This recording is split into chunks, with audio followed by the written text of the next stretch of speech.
भारतीय army chief Naravane ने क्या कहा? कैंप्स हैं, पाकिस्तान के अंदर लॉन्चिंग पैड्स हैं, पाकिस्तान लगातार दहशतगर्दी फैला रहा है। जब तक पाकिस्तान इससे बाज नहीं आएगा तब तक पूरा अमन नहीं होगा।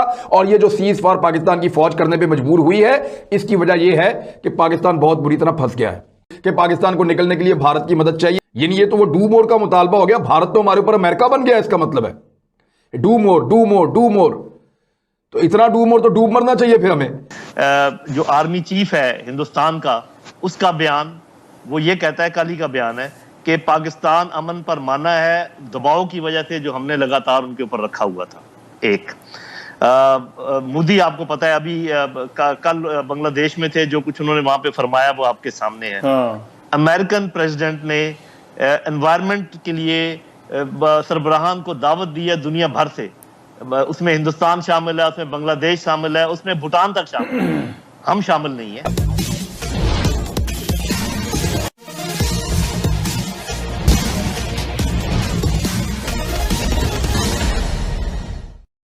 भारत के थल सेना प्रमुख मनोज मुकुंद नरवाने ने अभी हाल में एक बयान दिया है। उस बयान से पाकिस्तान में खलबली मच गई है।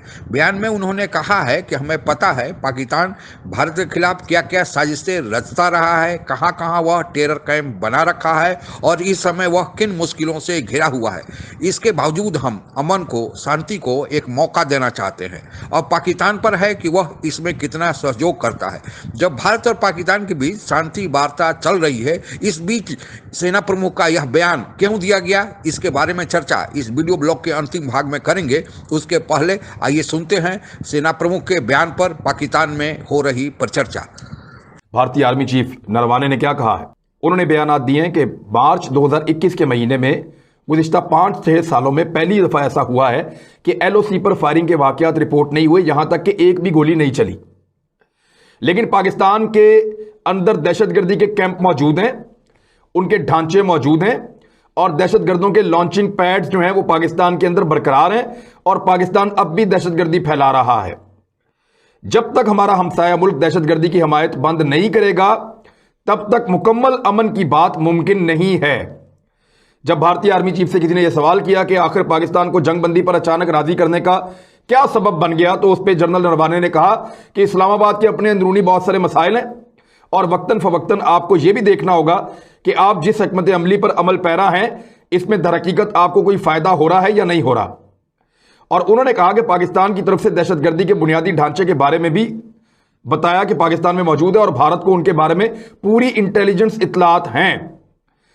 और फिर उन्होंने कहा कि दहशतगर्दी के इंफ्रास्ट्रक्चर और लॉन्चिंग पैड अपनी जगह पर इस वक्त भी मौजूद हैं। हमारे पास इनमें से हर एक कैंप, मुकामात और दहशतगर्दों की जगह पर मौजूदगी के हवाले से और उनकी जो मुमकिन ताकत है उसके बारे में तफसीली इंटेलिजेंस रिपोर्ट्स मौजूद हैं। यह भारतीय आर्मी चीफ कह रहा है। अभी फिर कहा, एक सवाल पूछा गया कि पाकिस्तान की कौन सी ऐसी मजबूरी है कि वो आपके साथ जंगबंदी पर राजी हो गया। तो जनरल नरवाने जो भारतीय आर्मी चीफ है उसने कहा कि हां, यह बिल्कुल मुमकिन है। जब पाकिस्तान की मजबूरियां हैं और उसकी वजह से उन पर दबाव है। उन्होंने कहा कि अफगानिस्तान के बॉर्डर पे और पाकिस्तान की सरहद के ऊपर सूरत हाल जो है वो बड़ी पाकिस्तान के लिए मुश्किल है और साथ ही साथ FATF की ग्रे लिस्ट से निकलने के लिए पाकिस्तान बहुत सख्त मुश्किलात का शिकार है और उसके लिए वो पाकिस्तान जो है वो भारत से बेहतर ताल्लुकात कायम करना चाहता है। कैंप्स हैं, पाकिस्तान के अंदर लॉन्चिंग पैड्स हैं, पाकिस्तान लगातार दहशतगर्दी फैला रहा है। जब तक पाकिस्तान इससे बाज नहीं आएगा तब तक पूरा अमन नहीं होगा। और ये जो सीज फायर पाकिस्तान की फौज करने पे मजबूर हुई है, इसकी वजह यह है कि पाकिस्तान बहुत बुरी तरह फंस गया है। पाकिस्तान इतनी बुरी तरह फंस गया है फैटफ के अंदर भी और अफगानिस्तान के हालात के अंदर भी कि पाकिस्तान को निकलने के लिए भारत की मदद चाहिए और दुनिया को एक अपना मुस्बित इमेज दिखाना चाहता है। यानी ये तो वो डू मोर का मुतालबा हो गया। भारत तो हमारे ऊपर अमेरिका बन गया, इसका मतलब है do more do more do more. तो इतना डू मोर तो डूब मरना चाहिए फिर हमें। अब तो हम अमेरिका की वैसे बात नहीं मानते जैसे भारत हमारे ऊपर सवार हो गया। ये नहीं होना चाहिए, इतनी कमजोरी नहीं दिखानी चाहिए। भारत के साथ मामला सेटल करने होंगे लेकिन जमीन पर बैठ के नहीं। तो मेरा अपना ख्याल ये है कि अभी आप देखिए कि जो आर्मी चीफ है हिंदुस्तान का, उसका बयान वो ये कहता है, कल ही का बयान है कि पाकिस्तान अमन पर माना है दबाव की वजह से जो हमने लगातार उनके ऊपर रखा हुआ था। एक मोदी आपको पता है अभी कल बांग्लादेश में थे, जो कुछ उन्होंने वहां पे फरमाया वो आपके सामने है। अमेरिकन प्रेसिडेंट ने एनवायरनमेंट के लिए सरबराहान को दावत दी है दुनिया भर से। उसमें हिंदुस्तान शामिल है, उसमें बांग्लादेश शामिल है, उसमें भूटान तक शामिल है। हम शामिल नहीं है। तो मेरा अपना ख्याल ये है कि उन्होंने ये देख लिया है, अमेरिका ने, क्योंकि वो परसेप्शन मैनेजमेंट का मास्टर है। उन्होंने ये देख लिया है कि पाकिस्तानी लीडरशिप को अगर आप दबाव में रखें तो ये ज्यादा काम करते हैं। और वैसे तो इमरान खान साहब की जो शख्सियत है वो दबाव में आने वाली नहीं है, मैं समझता हूँ कि आर्मी चीफ की भी नहीं है। लेकिन ऐसे मामलात मेरे भाई छुप छुप के नहीं किए जाते। ऐसे मामलात जो सेंसिटिव इतने हैं, कश्मीर जैसे, इनका पार्लियामेंट में बातचीत होनी चाहिए कि जी हम ये करने जा रहे हैं। यानी ठीक है, हम अमन चाहते हैं, लेकिन अमन तब होता है जब आप पोजीशन ऑफ स्ट्रेंथ पे होते हैं। वीक जो होता है वो कभी अमन नहीं ले सकता। आपको अपनी पोजीशन ऑफ स्ट्रेंथ के ऊपर कायम रहना चाहिए। और पोजीशन ऑफ स्ट्रेंथ आपकी सिर्फ मिलिट्री पोजीशन ऑफ स्ट्रेंथ नहीं होती, आपकी अखलाकी पोजीशन ऑफ स्ट्रेंथ भी होती है। और ये जो एक कॉन्सेप्ट है ना कि हमारा कि जी एक वाशिंगटन में कोई बंदा पता चल जाए कि जी उसका किसी प्रेसिडेंट के या किसी दामाद के या किसी चाचे मामे के साथ कोई उठना बैठना है, तो हम उसको पकड़ के फौरन या एम्बेसडर लगा देंगे, या उसको पकड़ के फौरन मिन्नतें करके उसको ला के आके नेशनल सिक्योरिटी एडवाइजर लगा देंगे। ये खुदा का वास्ता है, इसमें से निकले बाहर प्लीज।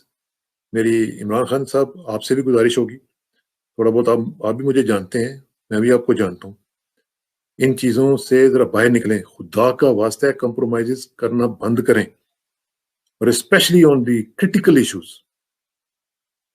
स्टेट बैंक हो गया, उसको आजादी, फलाने को आजादी, कितना आपने गिरना है, कितना, किस हद तक गिरेंगे, किस हद तक कौम को तबाह करेंगे और फरोख्त करेंगे। लेकिन ये बयानात और ये वाकयात कुछ और बता रहे हैं, और भारतीय आर्मी चीफ को इसका जवाब पाकिस्तान के आर्मी चीफ की ज़बान में मिलना चाहिए। जो हमने सुलह का पैगाम दिया था, उन्होंने उसको हमारी कमज़ोरी समझा है। मुझे लोग समझ रहे थे शायद मैं पाक फौज के खिलाफ बात कर रहा हूं, मेरी अपनी फौज है, लेकिन मुझे आर्मी चीफ का वो बयान कमज़ोर लगा, इसलिए मैंने कहा कि वो एक कमज़ोर बयान है। बहुत लोगों के मन में यह सवाल उठ रहा होगा कि आखिर जब भारत और पाकिस्तान के बीच सीमा पर तनाव कम करने का निर्णय लिया गया है, आपस में सुलह की बात भी हो रही है, भारत के प्रधानमंत्री पाकिस्तान के प्रधानमंत्री को शीघ्र स्वस्थ होने की कामना भी कर रहे हैं, ऐसे में भारत के थल सेना प्रमुख मनोज मुकुंद नरवणे का यह बयान कि भारत को यह पता है कि पाकिस्तान भारत के खिलाफ कौन कौन से साजिशें रचता रहा है और अभी भी किन किन साजिशों में मुलविस है, अभी भी उसके कौन कौन से टेरर कैंप पाकिस्तान में कहां कहां मौजूद है, पाकिस्तान के अंदरूनी और बाहरी समस्याओं से किन किन स्थलों पर जूझ रहा है, फिर भी भारत शांति स्थापित करना चाहता है, शांति को एक मौका देना चाहता है। यह तल्ख सच्चाई भी है। दरअसल इस आरोप प्रत्यारोप का सिलसिला पाकिस्तान द्वारा ही शुरू किया गया। आप लोगों को पता ही होगा कि 25-26 फरवरी की रात से भारत और पाकिस्तान के बीच सीमा पर शांति बहाल करने का निर्णय लिया गया है। पाकिस्तान को उसी माहौल को आगे बढ़ाना चाहिए था, पर पाकिस्तान कब मानने वाला है? United nation human right council की बैठक में पिछले 2 मार्च को पाकिस्तान ने फिर से भारत के खिलाफ झाड़ू बोला और भारत के खिलाफ अनाप शनाप प्रोपगंडा किया, बयान दिए। अपने जवाब में यूनाइटेड नेशन में भारत के अस्थायी प्रतिनिधि पवन कुमार बढ़े ने वही कुछ कहा जो अभी भारत के थल सेना प्रमुख ने कहा है। उन्होंने यही कहा कि भारत हमेशा से पाकिस्तान के शांति का पक्षधर रहा है, पाकिस्तान के विकास का पक्षधर रहा है, लेकिन पाकिस्तान हमेशा इसका नाजायज फायदा उठाया है और भारत में आतंकवादियों को भेजते रहा है। इससे बड़ा ह्यूमन राइट का वायलेशन कोई नहीं कर सकता, लेकिन पाकिस्तान को भारत के ही ह्यूमन राइट वायलेशन की चिंता ज़्यादा होती है। यही नहीं, जब अमेरिका ने पहल करके पहली बार भारत को अफगानिस्तान शांति वार्ता में शामिल कराया तो पाकिस्तान ने फिर भी इसका विरोध किया, जो उसको नहीं करना चाहिए था, क्योंकि भारत के बहुत सारे इन्वेस्टमेंट अफगानिस्तान में है और भारत अफगानिस्तान के संबंध बहुत लंबे समय से अच्छे चले आ रहे हैं। पाकिस्तान कब चुप बैठने वाला है? मौका पाकर वह टंक मारते रहता है। भारत सरकार लेकिन अब सचेत है, भारतीय सेना अब सचेत है। वह पाकिस्तान की मंशा से पूरी तरह वाकिफ है और समझ चुकी है और उसको वैसा ही जवाब दिया जा रहा है। अच्छा यह होता कि पाकिस्तान, जो वहाँ के थल सेना प्रमुख जनरल कमर जावेद बाजवा ने कहा था कि हम शांति चाहते हैं, हम पिछले बातों को भुलाकर आगे बढ़ना चाहते हैं, पाकिस्तान उस पर ध्यान दे, सच्चे मन से इस बात को आगे बढ़ाए, बेकार का प्रोपेगेंडा भारत के खिलाफ करना बंद करे, ओछी हरकतें बंद करे, अपने देश के विकास और अंदरूनी समस्याओं से निपटने पर ध्यान दे, तो यह अच्छा रहेगा और दोनों देशों के लिए भी भविष्य में अच्छा होगा। आज के लिए बस इतना ही।